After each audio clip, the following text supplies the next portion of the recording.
da war ich nicht mutig genug. Timmy schon, ich nicht. Hey Kollege, es ist doch gar nicht so warm.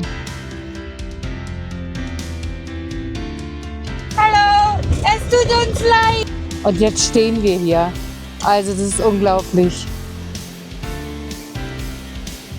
Den Radreisenden haben wir schon in Kasachstan getroffen. So cool. Richtig, richtig klasse. Reden, das hat mich dann so, und dann dachte ich so, wow, schlaues Mädchen. Die heiratet. Gleich Die heiratet. Wow, die sieht aber gut aus.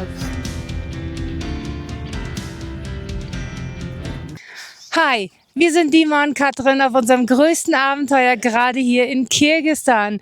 Schön, dass du wieder dabei bist. Wir stehen hier gerade an einem spektakulären Ort und können es gar nicht fassen, dass wir hier die Nacht verbringen durften. Also wir zeigen euch sehr, sehr gern die Drohnenbilder im Anschluss dazu.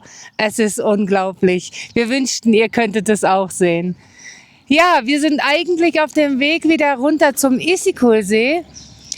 Aber das Navi hat uns an eine unmögliche Straße geführt, die wir absolut nicht nehmen wollen. Wir könnten es wahrscheinlich bis zum gewissen Punkt, aber irgendwann soll ein Fluss kommen, der knietief ist. Und das wollen wir einfach nicht riskieren. Und deswegen machen wir uns jetzt auf, suchen einen anderen Weg. Der wird wahrscheinlich ein Riesenumweg sein, aber wir sind Reisende und für uns gibt es keine Umwege. Also, wir freuen uns, wenn du das Video bis zum Ende schaust. Payarale!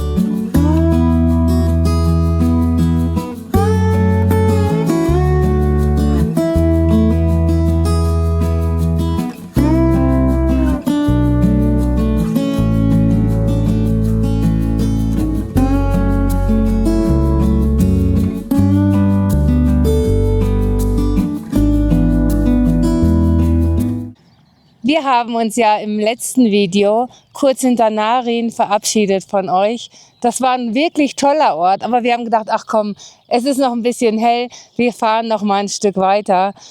Und wir wissen, was jetzt auf uns zukommt. Wieder Schotterpiste, Staub ohne Ende, aber auch eine spektakuläre Landschaft. Und wir freuen uns, dass wir euch mitnehmen können. Also wir wissen auch gar nicht, auf wie viele Meter wir hier sind, weil Narin liegt ja so um die 2000 Meter und wir sind noch ein richtig hohes Stück höher gefahren, also in die Berge rein. Also ich muss sagen, mir fiel es nicht so leicht hier oben. Ich hatte extreme Kopfschmerzen, aber weil ich es auch einfach nicht gewohnt bin. Ne? Du hattest doch nicht so das Problem, oder? Ja, also ich schätze, es sind 2002. Ich habe heute ein Video gemacht, wie ich trainiere, und ich habe gemerkt, es geht schon auf die Pumpe, Gegensatz zu weiter unten, und ich schätze mir, wir sind so 2 bis 2,5 hoch. Ja, wenn nicht noch höher. Also ich weiß es nicht. Auf jeden Fall sind hier gerade 4 Radreisende hochgestrampelt, also diese Menschen müssen verrückt sein. Also im positiven Sinne, dass sie sich das zutrauen, diese Berge zu bewältigen. Also da haben wir echt Respekt vor. So, und jetzt geht's runter. Und wir haben ja bisher in Kirgisistan noch nicht so viele Reisende gesehen. Aber heute, hier sind 2 französische Camper an uns vorbeigefahren. Und wir müssen ja sagen, mit den Franzosen auf Reisen hatten wir bis jetzt immer gute Erfahrungen. Ne?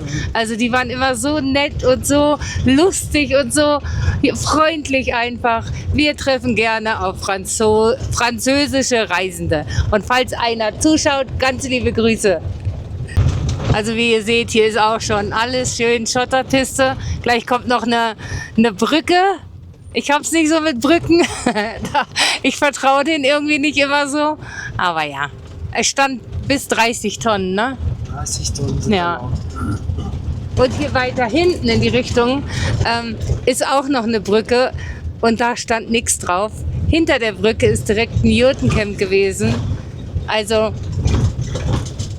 da war ich nicht mutig genug. Demi schon, ich nicht. Ja, dann ist es schwierig, ne? Ja. Warum soll ich mein Leben riskieren? Ja, eben.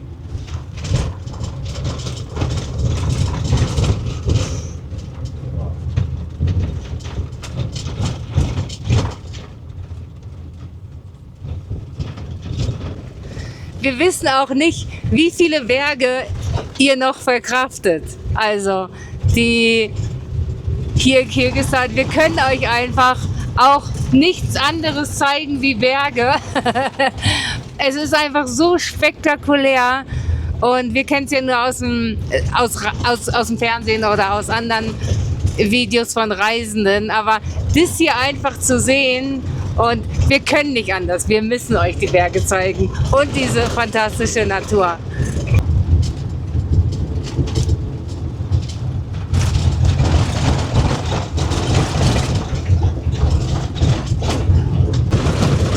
Also wenn wir zurück in Kasachstan sind, müssen wir alle Schrauben hier nachziehen.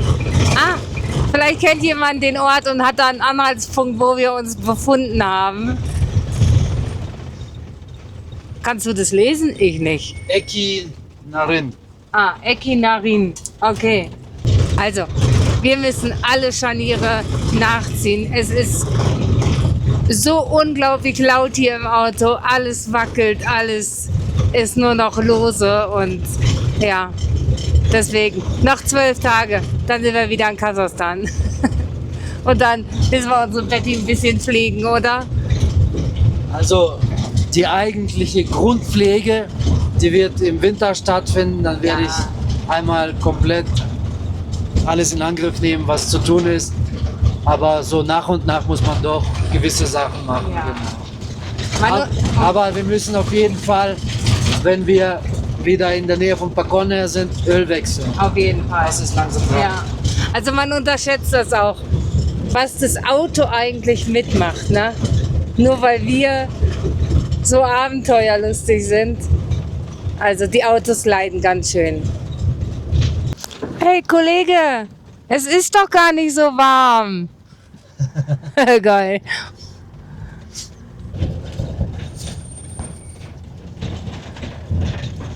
Als wir hier hochgefahren sind, waren hier ganz viele Kinder. Heute sind gar keine da.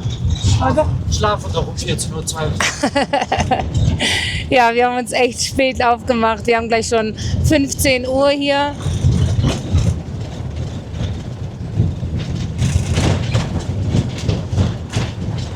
Aber das finde ich schön. Ja, heute haben wir echt sehr. Wir haben ja auch lange geschlafen, bis 10 Uhr. Lag wohl an der Höhe.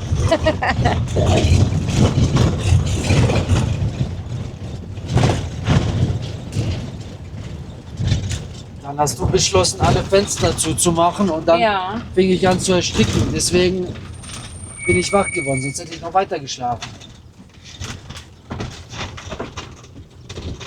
Aber es ist ja auch so, wenn dann die Sonne reinscheint und du willst noch schlafen, dann hast du ja gar keine andere Möglichkeit, wie alles wieder dunkel zu machen. Also, Madame, Ja. ich schlafe lieber mit Licht, bevor ich ersticke. Ich werde so oder so wach, entweder vom Licht oder vom, wenn ich ersticke.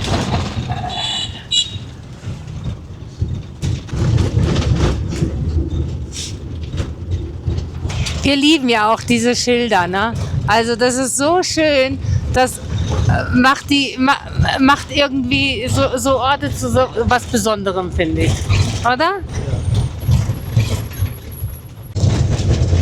Ihr fragt euch auch sicherlich, warum wir jetzt diesen wunderschönen Ort verlassen haben. Dafür gibt es eine Erklärung. Wir haben kein Gas mehr.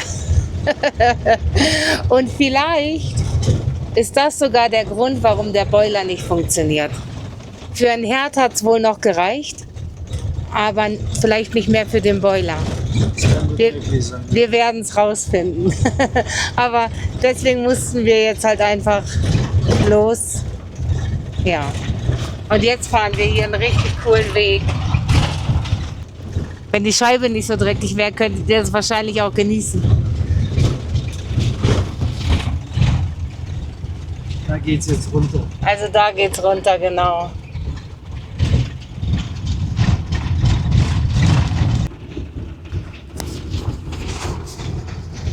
Sieht schon cool aus. Aber wir fragen uns, warum der Fluss so grau ist. Weil, ja, das ist so ein untypisches Bild. Aber, halt mal kurz an, Schatz. Ich weiß nicht, ob man das auf die Kamera kriegt. Ich komme genau in der Kurve, weil ich Ja, bin in der Kurve. okay. Also da unten fließen irgendwie zwei Flüsse zusammen. Ah, ich bin so eine schlechte Kamerafrau. Da unten fließen zwei Flüsse zusammen. Von der einen Seite kommt klares Wasser und von der einen kommt dieses bräunliche Wasser. Ja. Ich guck mal, ob ich es jetzt drauf kriege. Ich hoffe, das ist zu erkennen, weil unser Display ist halt einfach so klein, dass man solche Sachen nicht immer sofort sieht, erst hinterher beim Schneiden. Also ich hoffe, ihr könnt es erkennen. Von rechts kommt das saubere, klarere Wasser und von links das graue. Schon cool.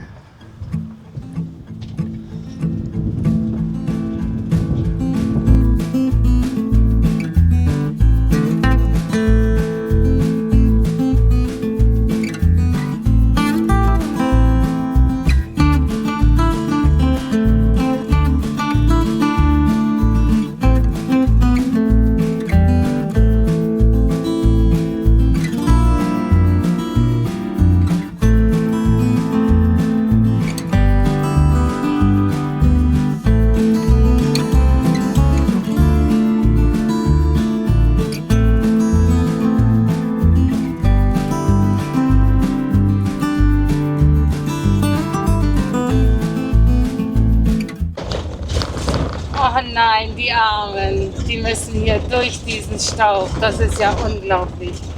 Es sind echt viele Radreisende unterwegs. Das ist echt der Hammer. Wir fahren schön langsam an ihnen vorbei. Ich kann es nicht ganz verhindern, Staub aufzuwirbeln, aber ich glaube, oh nein, die Arme.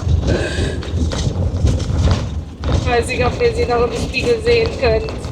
Ich glaube nicht. Oh. Aber Und das geht halt über 40 Kilometer bis nach ihn rein.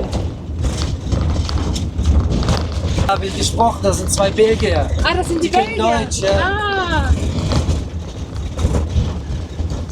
Sag, es tut uns leid. ja.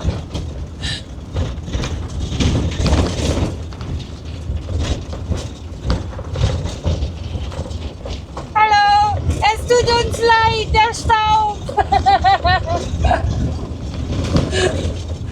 Ja, der Arme, schaut mal, der muss jetzt voll in unsere Staubwolke. Mann, Mann, Mann. Ja, Dini hat sich heute Morgen schon mit den beiden unterhalten. Kommen aus Belgien und sprechen recht gut Deutsch, ne? Ja. Also das, was ich so hören konnte. Oh Mann. Aber die haben jetzt erst gestartet. Die sind jetzt 10 Tage unterwegs oder so. Ach so. Ja. Ah. Die haben noch Geduld. Wer weiß, wie lange noch. Die können den Staub noch ab. Noch ist es alles Abenteuer, Ja. noch ist alles gut. Aber es ist schon brutal mit dem Staub. Weil für uns im Auto, wir können die Fenster zumachen und spüren den Staub trotzdem auf der Zunge. Und die haben ja nur gar keinen Schutz. Aber ja, jeder sucht sich seine Reise aus, oder?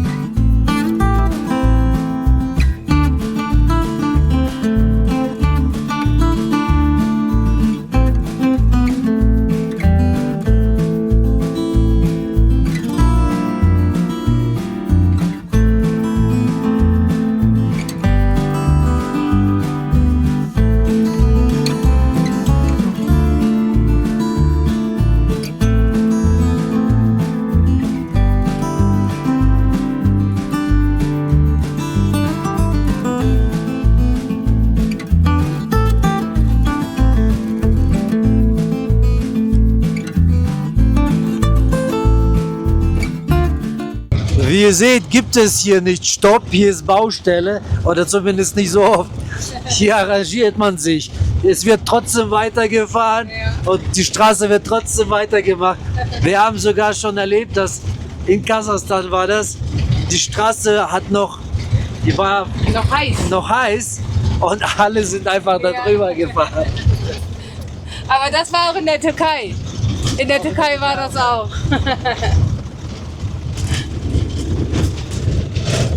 Das ist echt brutal. So sieht das Ganze dann aus. Ja, genau. Du musst einfach gucken, wo du vorbeifahren kannst Ja, und fertig. Irgendwie klappt es immer. richtig. Am Anfang habe ich immer gedacht, oh nein, wie komme ich denn jetzt da durch? Jetzt fahre ich einfach, Ja. weil ich weiß, es wird irgendeine Lösung schon geben. Ich habe mich Richtig. schon angepasst mit der Fahrt. Da, schaut mal. Ja. Seht ihr das? Irgendwas funktioniert immer.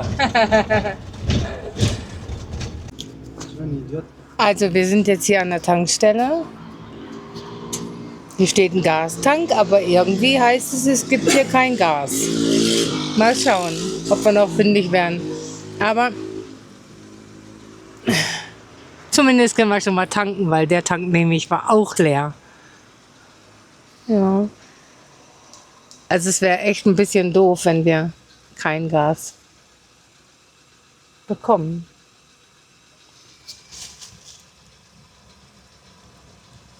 Also wir haben jetzt vollgetankt und wie ihr seht, 5.883, das sind genau ungefähr 58 Euro. Für Volltank ungefähr 65 Liter haben wir. Genau. Und zu Kasachstan? Kasachstan haben wir im vollen Tank 40 Euro bezahlt. Jetzt gehe ich bezahlen, dann fahren wir weiter. Also ihr Lieben, wir sind wieder in Nadin. Gas haben wir noch nicht gefunden. Nee. Aber wir gehen jetzt einmal durch den Bazar, wenn wir schon mal hier sind, und schauen, was die alles haben. Achso, Also, das ist ein Männerbazar. ja, hier gibt es alles Mögliche von Lampen, Nägel, Öl, also zum Bauen am Auto oder am Haus. Sag ja, Männerbazar. Aber schaut mal im Hintergrund, wie das aussieht mit dem Berg. Ja, Das sieht richtig genial aus. Wassertank können wir kaufen, Schatz, zusätzlich für Auto. Obendrauf. Waschmaschine. Ja.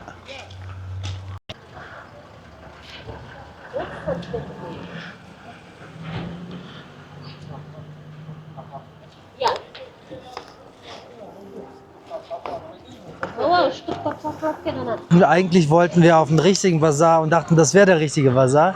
Aber sieht nicht so aus. Deswegen glaube ich, fahren wir jetzt einfach weiter. Aber guck mal, Hier machen sie, das ist jetzt Blech und dann daraus machen sie Wellblech durch diese Anlage. ja. Am Ende, Cool. am Ende kommt hier sowas raus. Wie kommt das dann so raus? Schon fertig. Assalamu alaikum.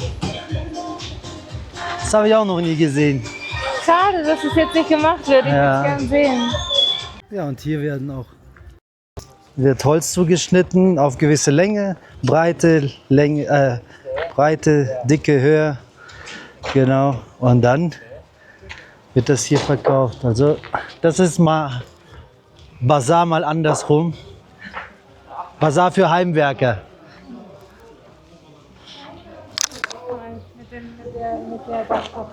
Ah, ja. Konkurrenz. So, Gassuche geht weiter. Drückt uns die Daumen, dass wir was finden, echt. Sonst alles gekühlte. Wir haben es jetzt über die Batterie laufen. Aber beim Fahren ist das auch kein Problem, aber beim Stehen halt, ne? Wir schauen weiter.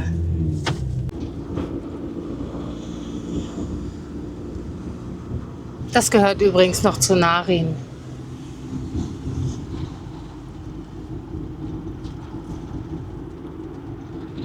Schaut euch das einfach an, wie das aussieht mit den Bergen da im Hintergrund. Ah.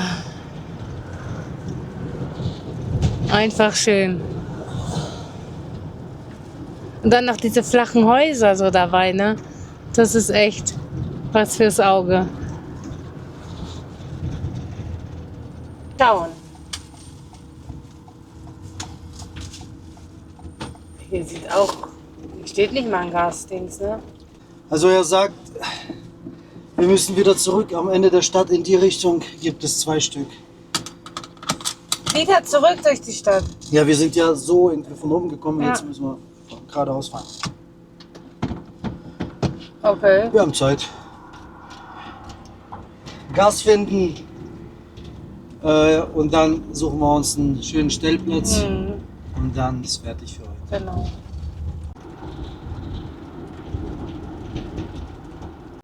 So, nächste Tankstelle.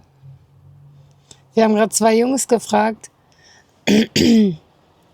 Die haben uns gesagt, wir müssen so fahren und dann kommt eine rote. Jetzt haben wir aber erstmal nur eine grüne Tankstelle gefunden. Aber die Männer, ich will da nicht so draufhalten, die Männer erklären dem jetzt nochmal den Weg. Und dann hoffe ich, dass wir Gas finden. Wir müssen noch weiter. Noch weiter. Noch weiter. Okay, Feierrallye. Ah, hier ist die Tankstelle. Hast du sie? So, da fahren wir jetzt drauf. Oh, ich hoffe sehr, dass sie für uns haben.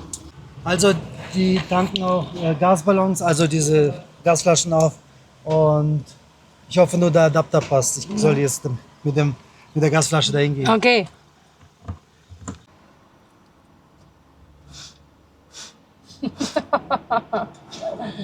Alles voll mit Staub. Aber so sieht es auch hier drin aus. Seht ihr das? Es ist alles staubig. Es ist echt unglaublich. Wir müssen unbedingt mal sauber machen. Aber es lohnt sich halt einfach noch gar nicht.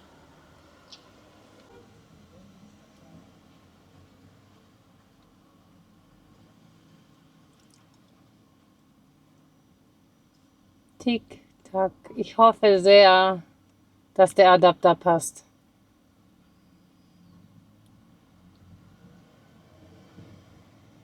Also 23 Liter, 11 Euro.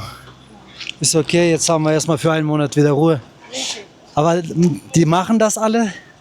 Aber die sagen immer drinnen, sollen wir nicht sagen, dass es für die Gasflasche ist, sondern das, als hätte man ein Auto getankt. Ich habe einfach nur gesagt, ich habe 23 Liter brauche ich und fertig. Habe nicht gesagt, ob für Auto, für Gas.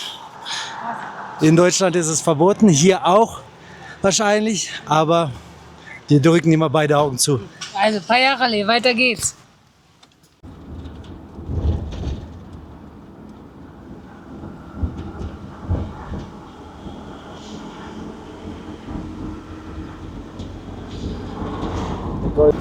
Also allzu weit werden wir jetzt heute nicht mehr fahren, weil wir nämlich schon 20 vor 6 haben. Unglaublich.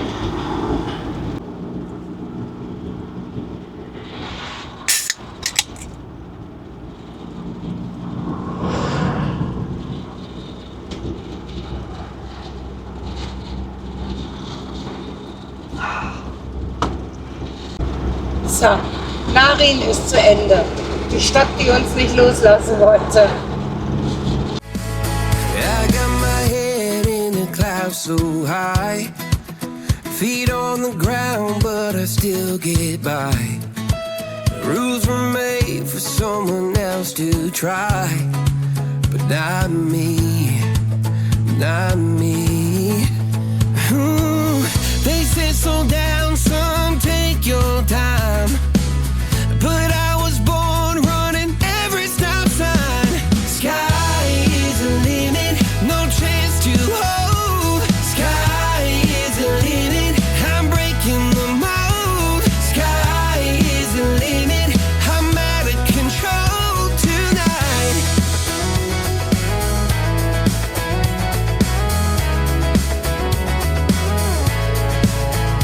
Every doubt just feeds the flame.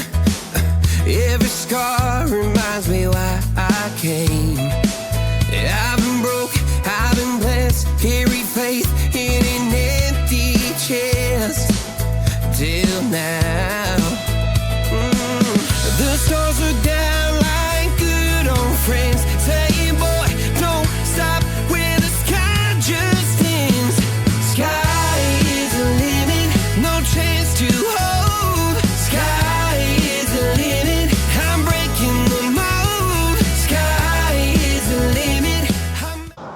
Also hier, wo wir jetzt sind, das haben wir schon gesehen, als wir im letzten Video hier den Pass runtergefahren sind. Den müssen wir jetzt wieder rauf und Dimi holt gerade Wasser. Und hier steht einfach ein richtig cooles Gebäude. Letztes Mal war ich zu langsam, aber ich zeig's euch mal. Keine Ahnung, ob das mal ein Restaurant war oder so.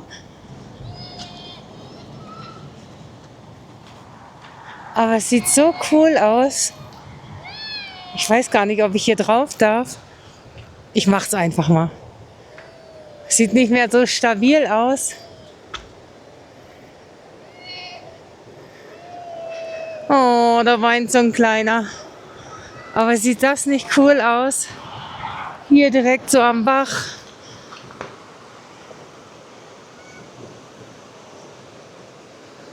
Richtig, richtig cool. Ich traue mich nicht die Treppe hier hoch, weil die sieht schon ein bisschen lebensgefährlich aus. Und dann mit diesem fantastischen Blick da hinten in die Schlucht rein. So cool. Wow.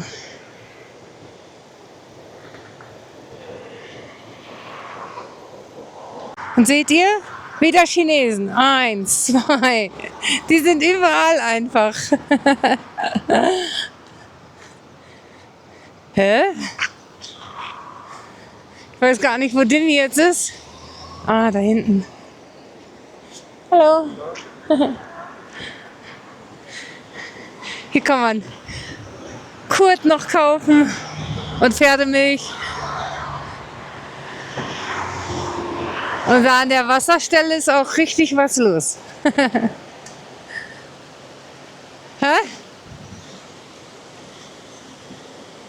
Hier ist richtig was los, hä? Ja. Cool. Das ist Trinkwasser, die trinken das alle. Echt? Ja. Ich filme das mal kurz und dann komme ich. Schaut mal das Haus von dieser Seite. Einfach so cool. Und dann einfach so eine coole Wasserstelle. Das ist einfach, sowas lieben wir ja. Und das ist echt Trinkwasser, ne? Die trinken es direkt da. Cool.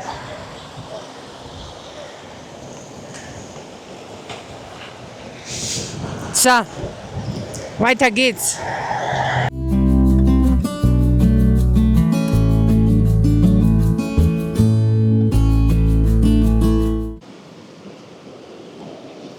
Heute haben wir einen Traumplatz, Leute. Also, das ist ja unglaublich. Wir haben uns erst einen Platz angeschaut, direkt an der Straße da unten, aber da fahren die ganzen LKWs, ich denke, die ganze Nacht durch. Dann haben wir gesagt, okay, komm, wir fahren noch ein Stück weiter. Wie begeistert bist du? Sehr sogar. Kommt mal mit, ich zeige euch was. Ja. Darf ich, oder? Ja. Hast du schon alles gesagt? Nein, ich habe noch gar nichts gezeigt. Ach so, dann Ja, was? Zeig. Übernimm du. ich wollte nur ganz kurz was zeigen. Schaut mal. Seht ihr dieses Stück da um die Ecke? Da versteckt sich bestimmt Forelle. Morgen oder heute vielleicht schmeiße ich meine Angel da rein. So, und ich zeige euch jetzt den Rest. Ich bin begeistert. Ich glaube, so einen schönen Platz hatten wir noch nie. Schaut euch das einfach an. Und wie das hier riecht. Unsere Betty mittendrin. Ist das nicht der Hammer? Oder? Ich kann das gar nicht glauben. Wer unser letztes Video gesehen hat, damit er ein bisschen so nachvollziehen kann, wo wir sind. Unten auf dem Parkplatz haben wir ja den jungen Kirgisen getroffen, der seine Schwester gegrüßt hat. Und wir sind einfach die Straße weiter hochgefahren und jetzt stehen wir hier. Also das ist unglaublich. Also wir richten jetzt mal alles. Oder? Ups. Bin ich dir in deinen Bauch gefallen? Was für ein Bauch? Entschuldigung. Besser in den Bauch wie in den Rücken.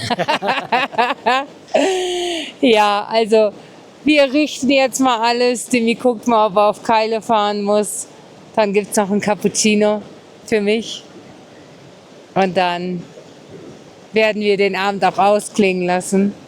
Wir wissen, der Tag heute war nicht so lang. Wir haben auch ziemlich spät gestartet. Aber wir würden sagen, wenn nichts Spannendes mehr passiert, sehen wir uns morgen. Und morgen geht es dann runter zum Isikul, aber nicht ganz bis zum Isikul, weil dort gibt es noch eine Station, die wir uns gerne anschauen würden und die wir euch gerne zeigen würden. Also, gute Nacht. Gute Nacht. Also, Dimi versucht nochmal sein Glück. Vielleicht gibt es heute Abend Fisch. Ich bin gespannt, echt. Okay, wenn er schreit, nehme ich sofort die Kamera in die Hand und nehme euch mit. Und wenn ihr nichts mehr von uns hört, dann hat er leider nichts gefangen. Einen wunderschönen guten Morgen zusammen. Ja, wir haben ganz gut geschlafen. Es war schön kühl heute Nacht. Noch stehen wir an demselben Platz. Es hat geregnet und regnet immer noch ein bisschen. Und deswegen wissen wir gar nicht, ob wir heute weiterfahren. Also ich habe mich schon fertig gemacht, um nochmal mein Glück zu versuchen. Ich werde jetzt ein paar Mal wieder die Angel reinwerfen und schauen, was passiert. Ja, ob wir heute weiterfahren oder nicht, werdet ihr rausfinden. Ja, so ein regnerischer Tag tut auch mal gut, dass man einfach mal, so wie zu Hause, wenn es draußen schlechtes Wetter ist, dass man zu Hause einfach auf der Couch sitzen bleibt zusammen, ein bisschen, weiß nicht, Fernsehen tut oder zusammen hockt und redet. Genau. Und diesen Tag wollen wir heute genauso höchstwahrscheinlich ausnutzen. Die Katrin liegt noch im Bett. Ich glaube, wir haben jetzt 8 Uhr morgens. Bin um 6 Uhr wach geworden. Ja. Jetzt hole ich meine Angelsachen raus und versuche mein Glück. Also ich weiß nicht, ob ich es schon erwähnt habe, wir haben ungefähr 16 Grad heute. Also wie ihr seht, es ist nicht heiß. Wenn ich was fange, zeige ich euch das natürlich gerne. Guten Morgen auch von mir. Es ist kurz vor 12. Ich habe es heute richtig krachen lassen. Ich habe richtig ausgeschlafen. Also wäre ich jetzt nicht aufgestanden, ich glaube, ich hätte einfach meine Augen wieder zugemacht und hätte weiter geschlafen. Draußen regnet's, nicht doll, aber es regnet. Und dieses Geräusch einfach, wenn die Regentropfen aufs Wohnmobil prasseln, das ist so beruhigend. Ja, ich hab's gebraucht. Ich denke, dass wir heute diesen Platz hier nicht mehr verlassen. Macht ja gar keinen Sinn. Unten am Isikul regnet's auch. Und deswegen bleiben wir einfach hier. Der Boden ist nicht irgendwie aufgeweicht, dass wir hier nicht wegkommen. Und wir nehmen euch einfach mit in unseren Gammeltag. Demi will jetzt ein bisschen was kochen. Was hast du? Ich will ein Phänomen erzählen, Hier, nimm. was bei uns regelmäßig stattfindet. Ich weiß nicht, ob es bei euch auch so ist. Immer, wenn mir kalt ist, ist Katrin heiß. Immer, Brutal warm. immer wenn Katrin heiß ist mir kalt. Das hatten wir auch schon. Ja, genau. Immer wenn Katrin Kalt ist ist dir mir warm. warm. Genau. Ich weiß nicht, ob ihr das Thermometer Ja. von Katrin sich nach mir ausrichtet, während es guckt einfach, oh, dem Dimi ist warm. Mir muss es unbedingt kalt sein. Gut, ist egal. Ich kann mich anziehen, mir ist gerade kalt. Wir haben 16 Grad oder so. Also 21. hier zeigt es 21 an, weil das zeigt Wetter in Afrika an, aber nicht hier. Also Dimi kocht jetzt. Ich weiß noch nicht, ob ich heute irgendwas essen möchte, weil mein Körper streikt irgendwie. Deswegen, ich muss mal gucken. Vielleicht gibt es nur ein kleines Honigbrot oder so. Aber mal schauen. Was machst du denn zu essen? Willst du es vielleicht mal sagen? Ich habe Lust auf Kartoffeln. Kochen, anbraten vielleicht mit Zwiebeln, Knobi. Wir haben Würstchen, ein paar Würstchen dazu. Ja, vielleicht ein Spiegelei. Schauen wir mal. Da hat jemand Hunger. Ja. Ja, und ich werde noch ein bisschen schneiden. Ist ja nicht viel. Wir erleben ja heute nicht so viel.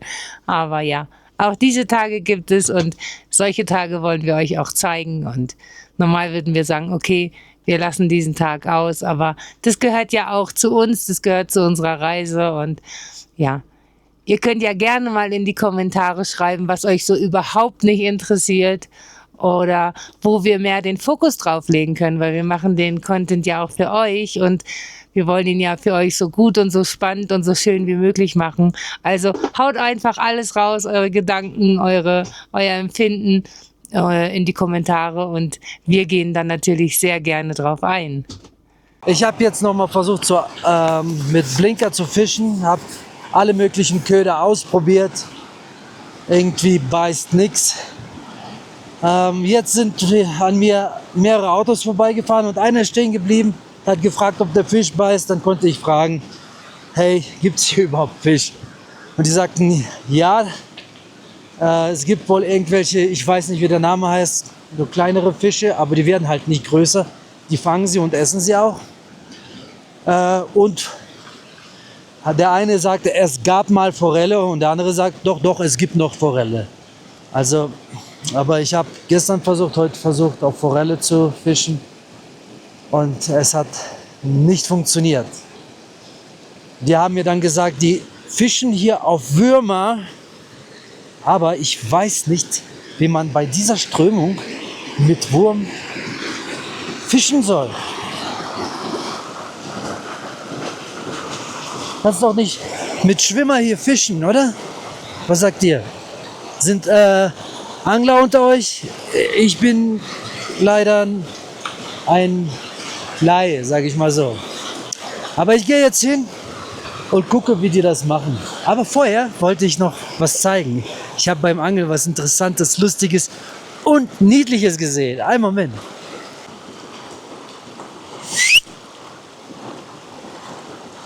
Da bewegt er sich. Da. Seht ihr den?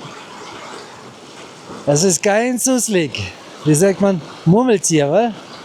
Täglich grüßt das Murmeltier. Ich gehe gerade minimal berghoch. Ihr seht hinter mir, das ist nicht steil. Ihr seht vor mir, das ist ganz minimaler Berg. Aber trotzdem, ich hier die ganze Zeit beim Angeln, ich krieg Atemnot.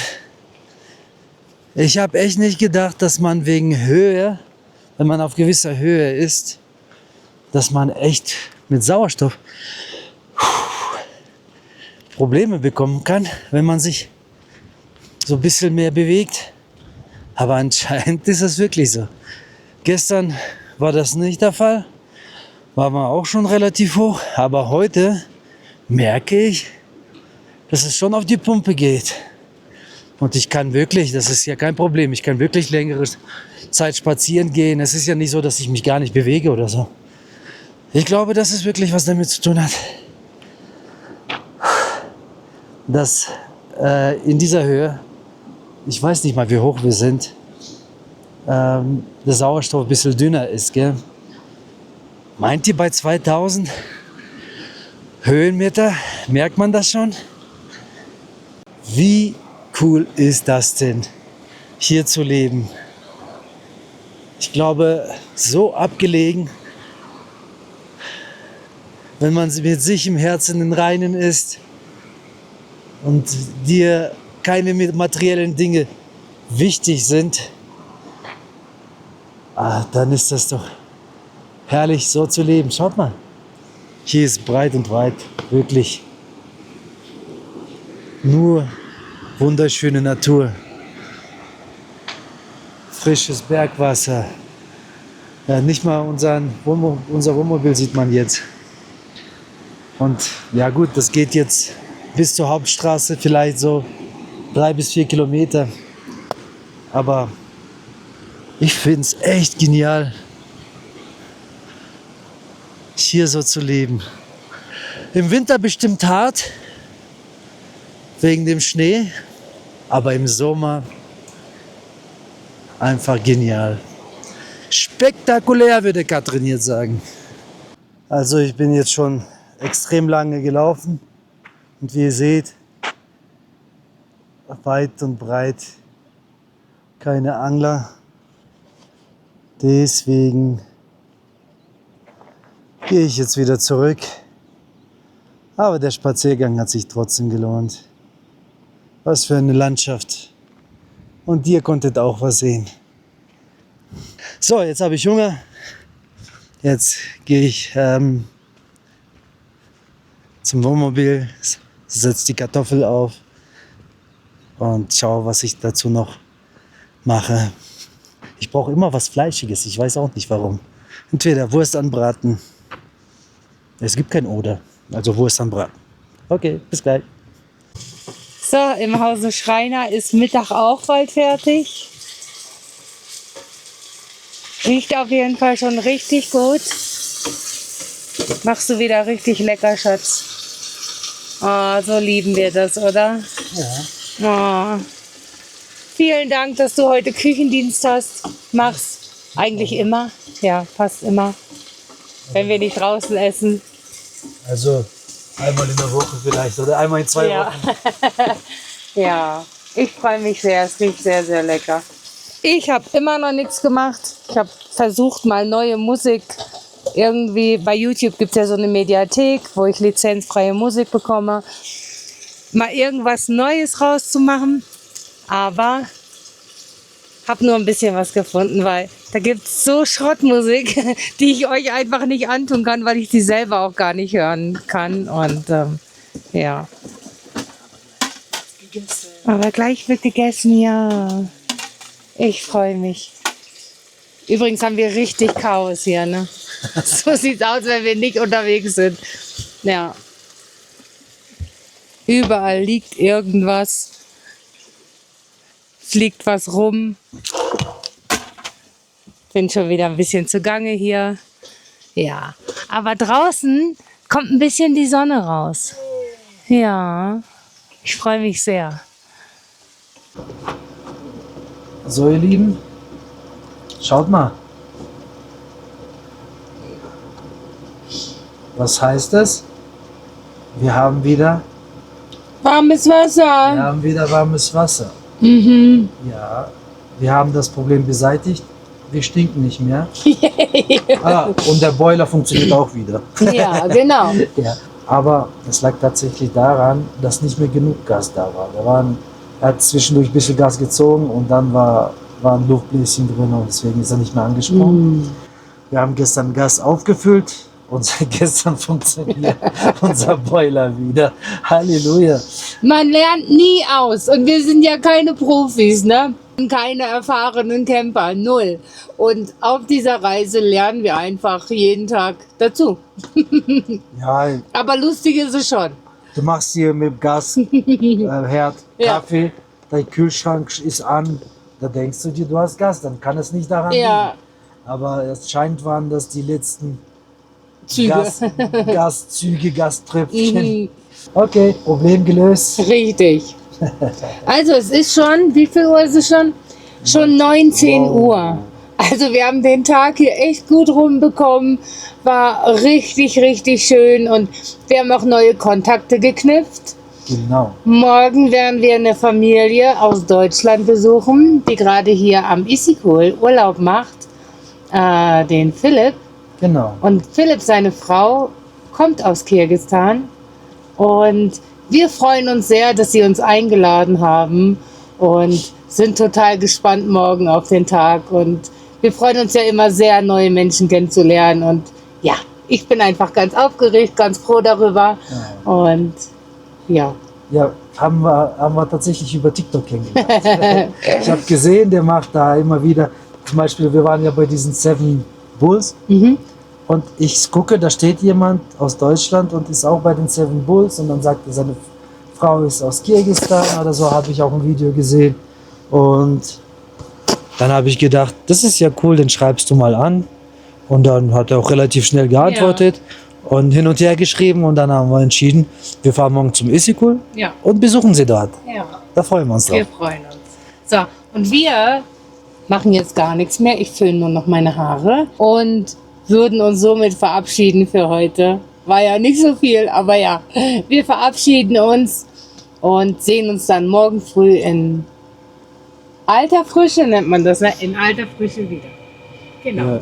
Ich hoffe, ihr konntet die heutige Spannung sehr gut ertragen. Richtig, heute war richtig spannend. Ich hoffe, das war nicht zu viel Adrenalin für euch. Also, wenn ja, dann tut es uns wirklich leid.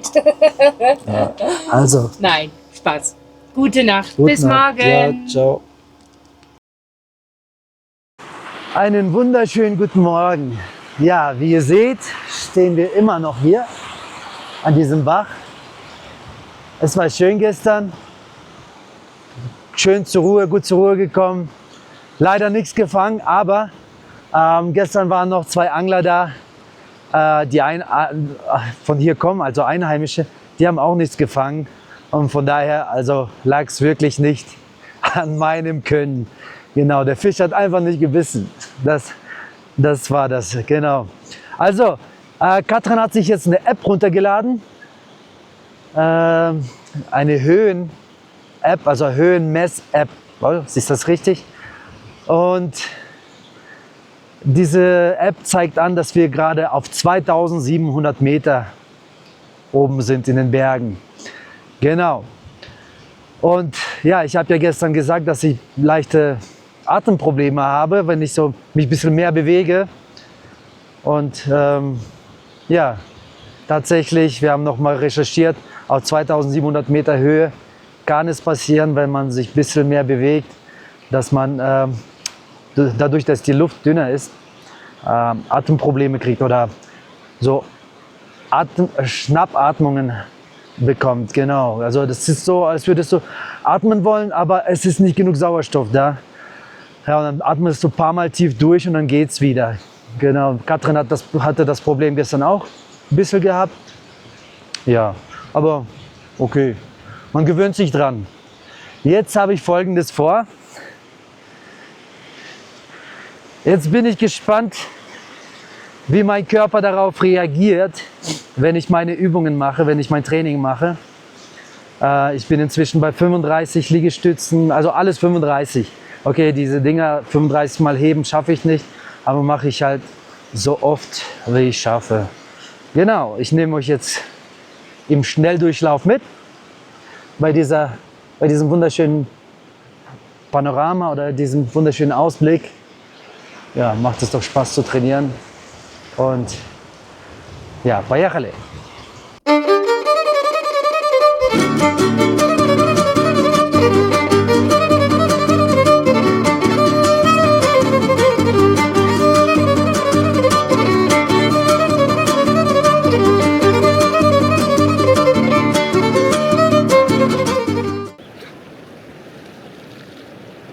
Guten Morgen, auch von mir. Boah, was für ein toller Ort hier. Ich kann es euch gar nicht in Worte packen. So schön, so entspannt und so cool. Aber es wird Zeit, dass wir den Ort verlassen. Wir fahren jetzt runter zum Philipp, zum Isikul. Das sind so ungefähr 2,5 Stunden. Und ja, Dimi verräumt nur noch die Keile. Und dann geht's los für uns. Ich freue mich. Ich hoffe, unten am Isikul ist besseres Wetter, weil hier regnet es jetzt leider wieder. Aber ja, wir sind so gespannt, was wir euch auf dem Weg noch zeigen können. Und wir sind gespannt, ob der Philipp vielleicht auch vor die Kamera kommt. Also, Payachale.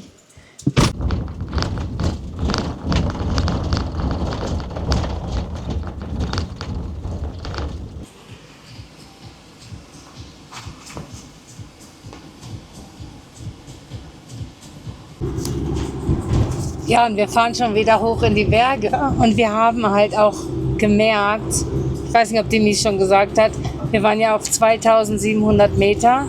Und wir haben es echt gemerkt. Wir sind es echt nicht gewohnt. Und du hast es heute auch beim Training, ne? Ja, also ihr seht ja das Training im Schnelldurchlauf, aber ich denke mal, ihr seht trotzdem, dass ich zwischendurch längere Pausen gemacht habe, weil ich einfach nach Luft geschnappt habe. Das merkt man schon, ja.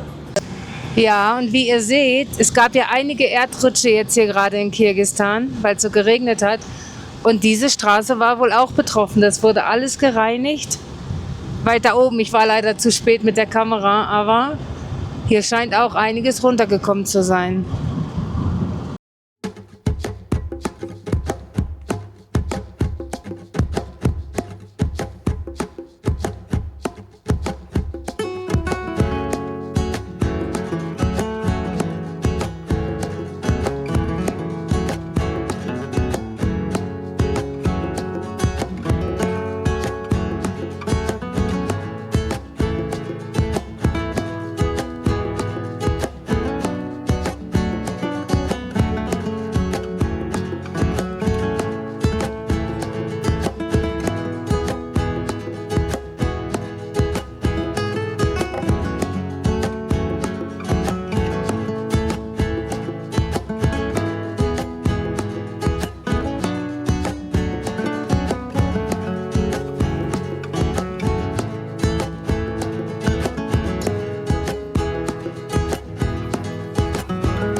Also, wir haben eine halbe Stunde Zeit. Wir sollen ja um 15 Uhr beim Philipp sein und Ankunftszeit ist 14:30 Uhr. So, und jetzt haben wir noch eine halbe Stunde und Dimi hat Schaschlik gesehen. Da gehen wir jetzt mal hin.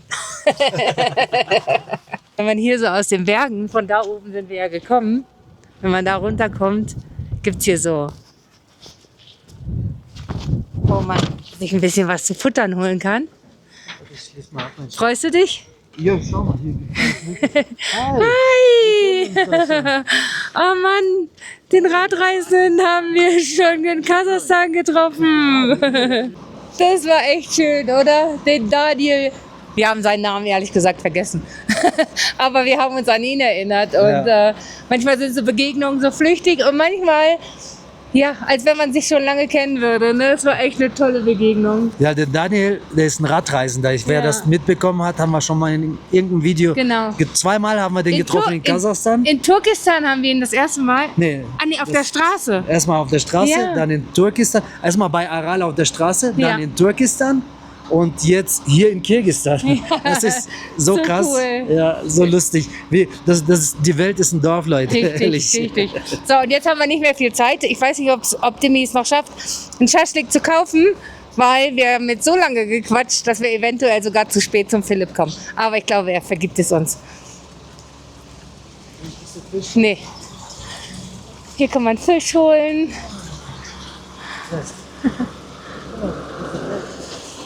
Ah, schaut mal.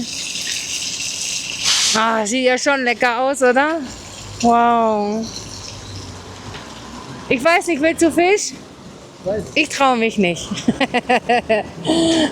Jetzt gucken wir mal noch hier drin. Ob's hier... Oh, hier gibt's auch Fisch. Schaut mal.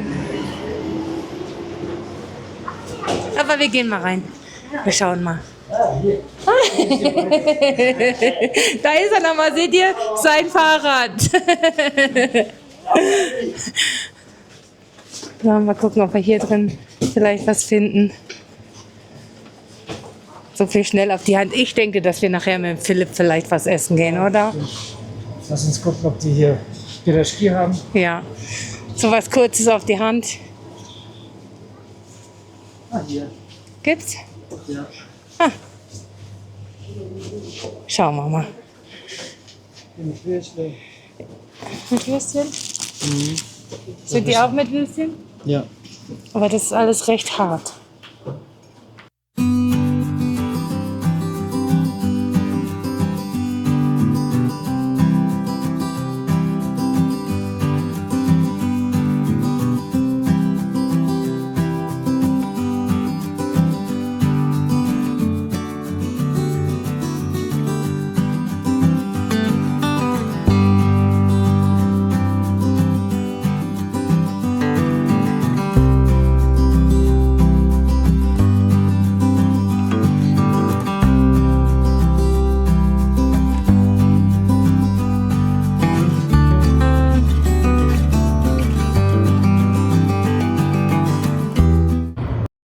Das ist so lustig. Vor uns sind Kasachen. Halt mal an, genau. Wir halten mal an. Die haben gerade so gehupt und so gewunken wie die Verrückten. Jetzt bin ich gespannt.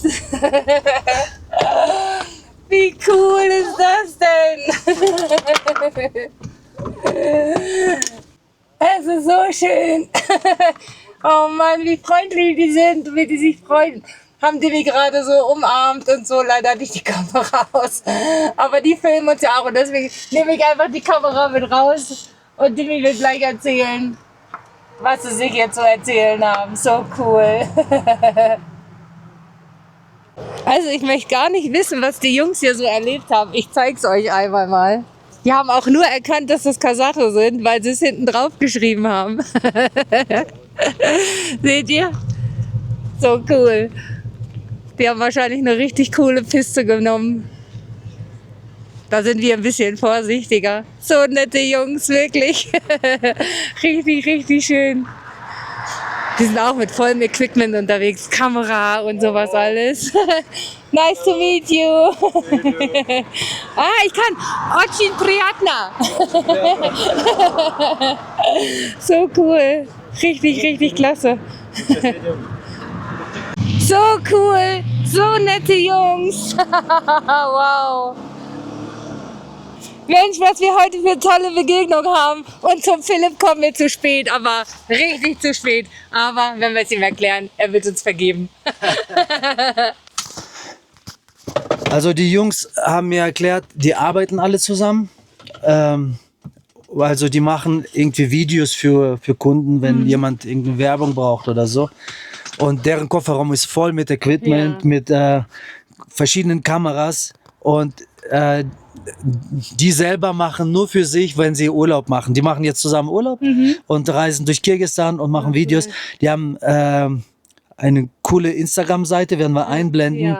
Die machen so geile, professionelle Videos. Schaut rein, es ist wirklich keine Werbung. Ich habe so, dass ich jemanden pushen will, sondern ich war fasziniert, was die mir gerade gezeigt haben, wie die das machen. Also schaut mal rein, ihr werdet auch fasziniert sein, ja. Also, ab zum Philipp!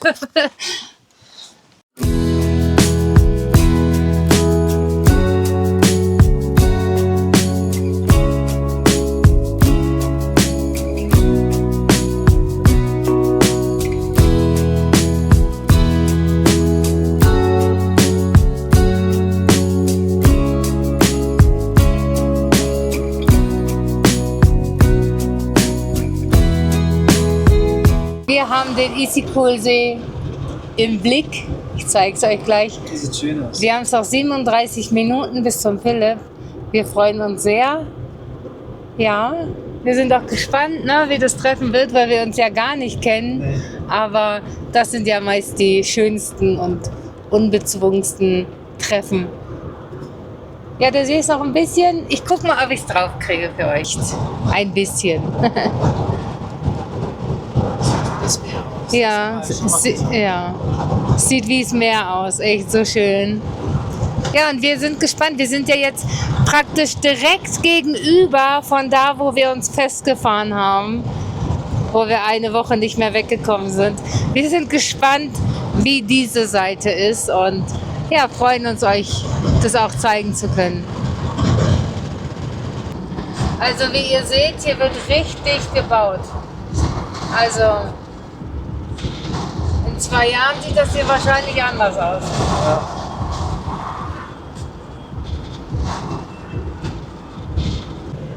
Seht ihr das? Was für eine dunkle Wolke. Also ich glaube, wir haben einfach kein Glück beim Issyk-Kul-See. Ich hoffe, das zieht in die Berge und zieht nicht rüber zu uns. Aber ja, wir schauen mal. Wir sind jetzt auch gleich da. Wir werden auch nicht direkt die Kamera draufhalten. Wir werden uns einfach mal ranfühlen und mal schauen, zu was sie bereit sind. Und ja, da sind sie. Das war ja jetzt richtig schön. Wir sind hier beim Philipp und seiner Familie. Die Eltern wohnen in Bischkek. Und die machen gemeinsam hier Urlaub. Die haben sich hier so ein Bungalow gemietet. Hier ist so eine riesen Hotelanlage und die Schwiegermama von dem Philipp, die hat so lecker gekocht. Ich bin richtig satt und ja, am Tisch wollte ich halt nicht so filmen, aber jetzt nehmen wir euch mal ein bisschen mit. Wir gehen hier mal ein bisschen spazieren auf dieser Hotelanlage. Ich kann den Namen nicht aussprechen, aber ich blende ihn ein. Also auf den ersten Blick sieht es echt richtig, richtig schön aus hier. Und ja, ich würde sagen, wir nehmen euch mit. Hier das Häuschen, richtig, richtig schön.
Was? Das habe ich ja noch gar nicht hier erwartet. Das sieht ja richtig cool aus. Oh, hier könnte ich auch Urlaub machen. Schreibt doch gerne in die Kommentare, wer schon mal hier war. Das würde mich echt interessieren. Richtig cool. Das ist, was die Valeria sind. Eine richtige Seebrücke auch noch. Wie cool.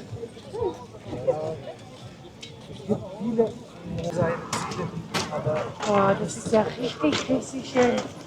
Das habe ich nicht erwartet.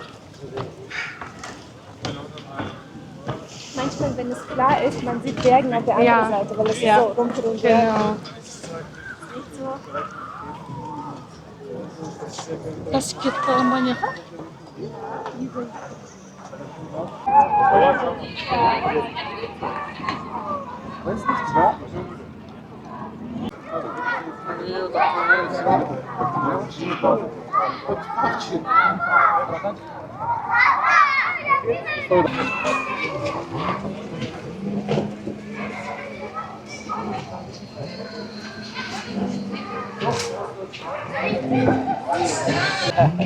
Die springen jetzt ins Wasser.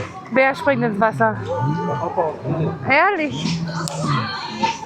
Ihr könnt ja dann gern berichten, wie kalt es ist oder wie warm es ist. Aber der Issyk soll ja recht warm sein. Deswegen nennen die den auch den... Heißer See, oder? Genau, weil der im Winter auch nicht zufriert. Ich gucke mir das von draußen an. Du gehst nicht? Wenn ich jetzt nass hier rumlaufe. Ja, die hätten auch Klamotten nehmen sollen. Ja. Hat sich überreden lassen. So.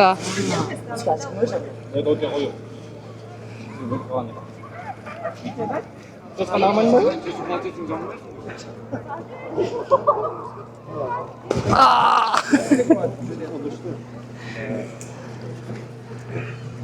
Und? Super.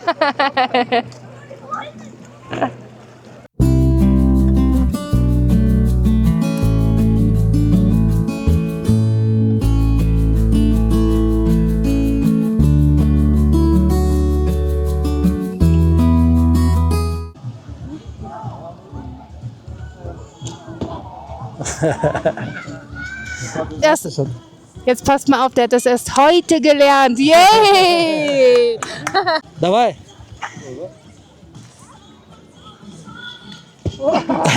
Классно.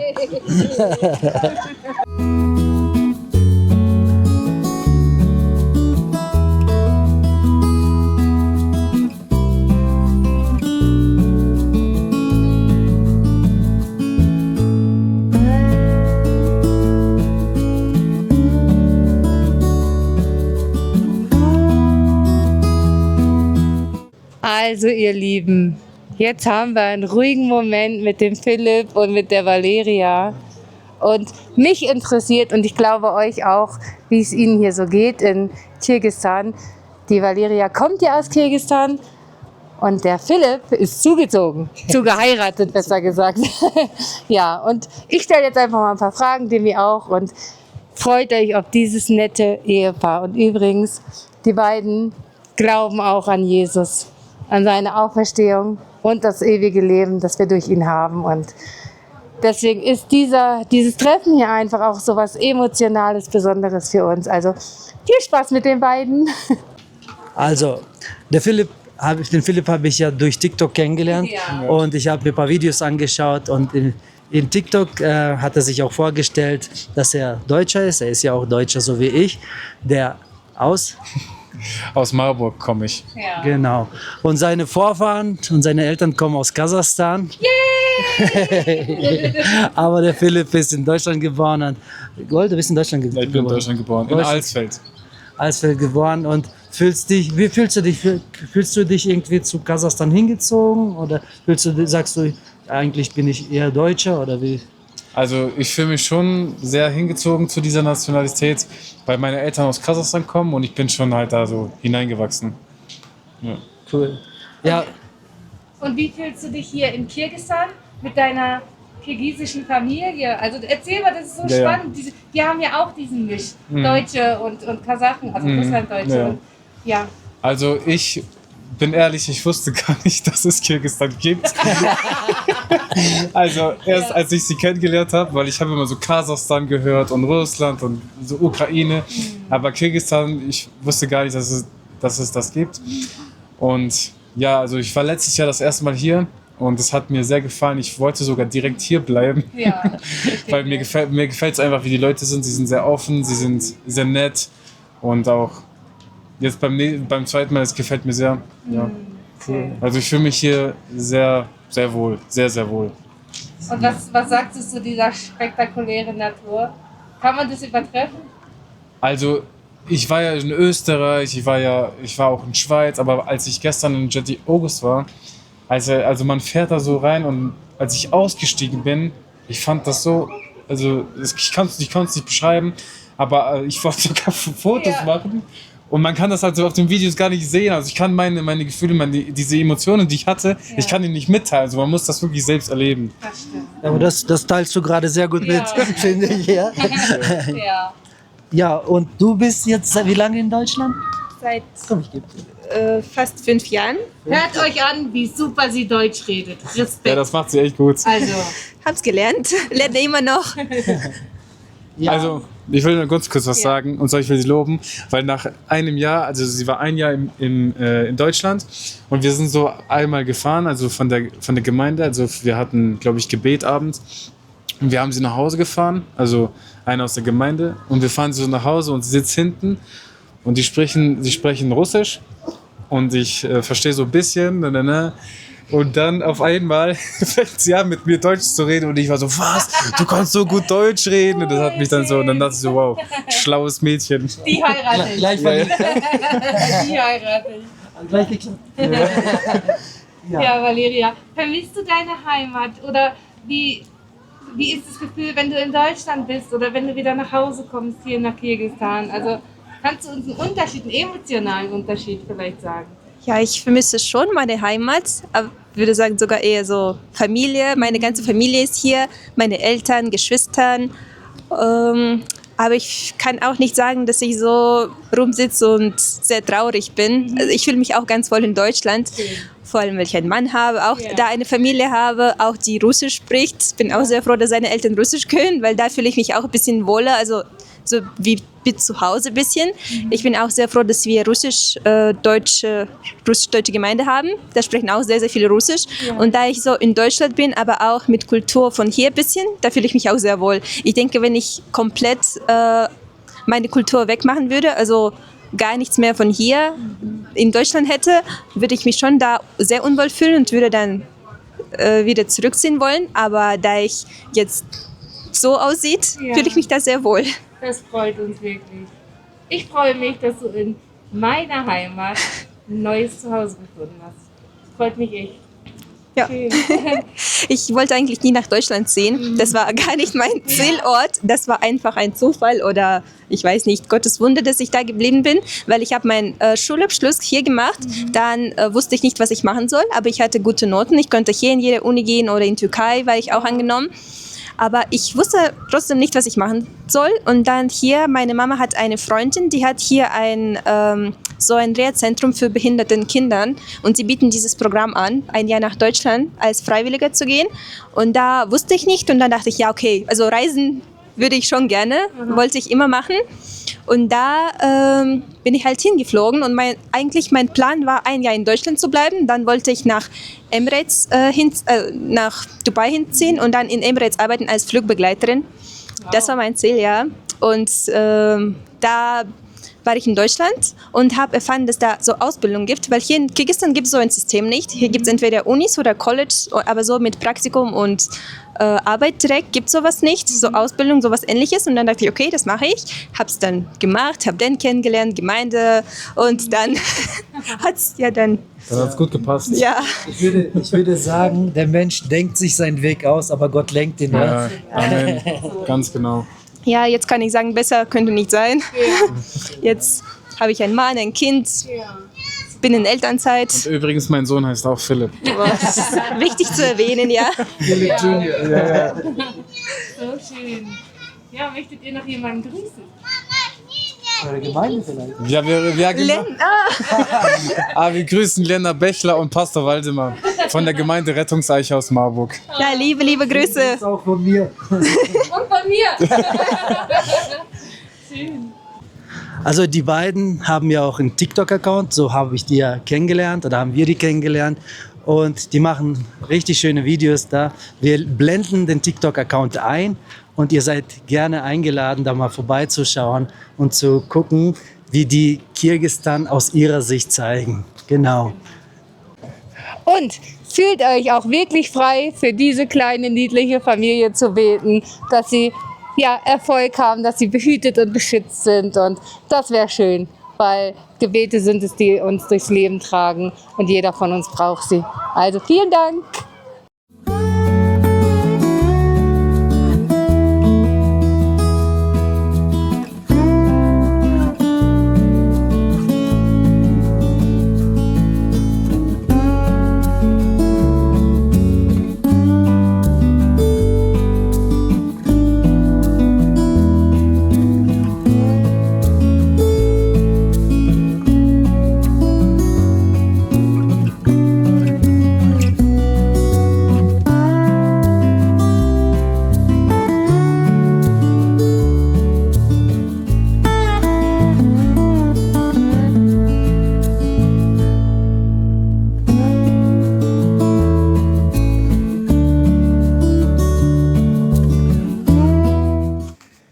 Das war doch richtig schön, oder? Wie sie uns hier durchs Gelände geführt haben. Also das ist echt ein schöner Urlaubsort hier am See. Das Gelände ist riesengroß. Klar können wir euch nicht alles zeigen, aber so ein paar Straßen haben wir euch gezeigt und das ist echt, echt schön. Diese Familie ist einfach unheimlich nett und wir sind dankbar, dass wir auch hier bei einer Familie in Kirgisistan zu Hause sein. Nicht ganz zu Hause, klar, sie machen hier Urlaub, aber jetzt gerade ist es ihr Zuhause und dass sie uns hier so eingeladen haben, so herzlich willkommen geheißen haben, das bedeutet uns unheimlich viel. Und wir haben sogar noch was gelernt. Schaut mal.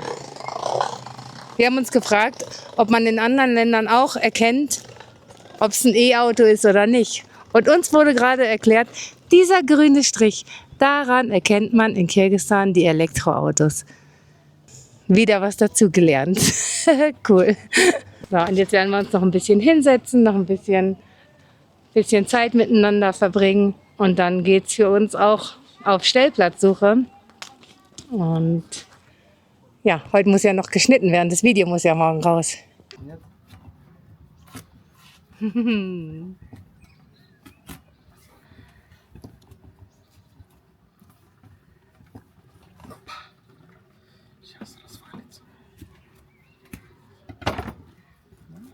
Wow, das sieht aber gut aus. Wow. Сердце, да, как говорили. Наши родители сердце говорили, сердечко. So groß wie Baumscheiben.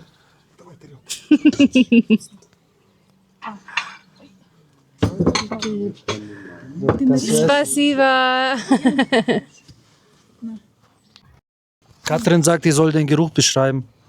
Riecht nach Melone. Я говорю, арбуза пахнет.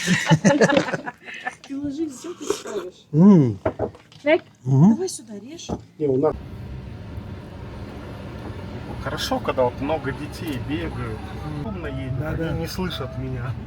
Поэтому сзади иногда прямо вот аж впрямую, да, и Надо пока не не посигналишь, что не да, испугается. посигналишь, ну, вот, радуга.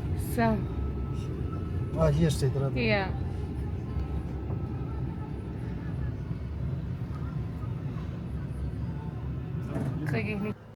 Wie schön das war. Echt, das war richtig, richtig schön. Wir haben uns jetzt hier wieder zum Auto gebracht. Das sind so, keine Ahnung, keine 2 Minuten, aber sie wollten uns halt fahren und so nett. Die Verabschiedung war ganz, ja, ganz niedlich und sie bleiben ja noch eine Zeit in Kirgisistan und ich denke, wir werden sie wiedersehen. Spätestens, wenn wir Bischkek besuchen, dann treffen wir uns auf jeden Fall nochmal. Wir lieben so Geschichten, wo man sich einfach so vom ersten Moment an so verbunden fühlt. Und das war mit dieser Familie einfach so. Und wir sind richtig, richtig dankbar. So, jetzt gehen wir noch kurz einkaufen und suchen uns einen Schlafplatz, weil es ist schon, ich glaube, 7:30 oder so. Ja, also, bis gleich.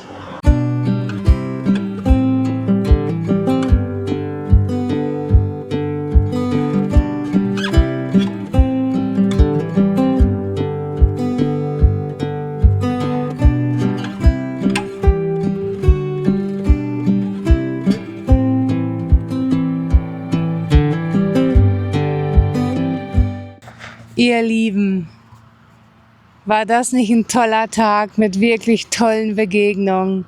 Erst der Daniel, der aus Italien kam, der ja einfach so ein herzlicher Mensch auch einfach ist, mit dem wir so tolle Gespräche hatten. Und dann jetzt mit der Familie von Philipp. Also das war ein unglaublicher Nachmittag und wir sind total dankbar, dass wir da so Zeit mit ihnen verbringen konnten. Ich hoffe, ihr habt Verständnis, dass wir nicht bei jeder Kleinigkeit die Kamera gezückt haben, weil es uns ja auch um die Menschen ging und da will man dann nicht immer sofort die Kamera draufhalten. Aber dieser Ort, diese Ferienanlage, ich blende den Namen ein. Also das war wirklich, wirklich schön und rappelvoll, ne? Also sehr gut besucht. Also die Leute scheinen diesen Ort sehr zu schätzen und auch sehr zu genießen, was ich auch echt verstehen kann. Ja, und an dieser Stelle beenden wir auch das Video, weil ja, unsere Zeit ist wieder rum. Das verfliegt irgendwie so schnell und wir hoffen, dass euch das Video gefallen hat und ihr wisst, dass wir uns immer sehr über ein nettes Kommentar von euch freuen und natürlich über euren Daumen. Und falls du uns noch nicht abonniert hast, fühl dich frei, das jetzt zu tun. Und an jedem Ende des Videos wollen wir euch natürlich segnen. So, wir wollen euch segnen, sagt Katrin, und es geht tatsächlich heute um Segen. Ja. Wir haben einen Gott, der es liebt zu segnen. Und heute haben wir ziehen ja immer wieder diese Losungen. Und heute war bei mir die Losung, ich lasse dich nicht, denn du segnest mich. Ja. Und das ist ein Bibelvers. Es geht darum, dass Jakob mit Gott gerungen hat und hat dann zu Gott gesagt, ich lasse dich nicht los, du segnest mich denn. Ja.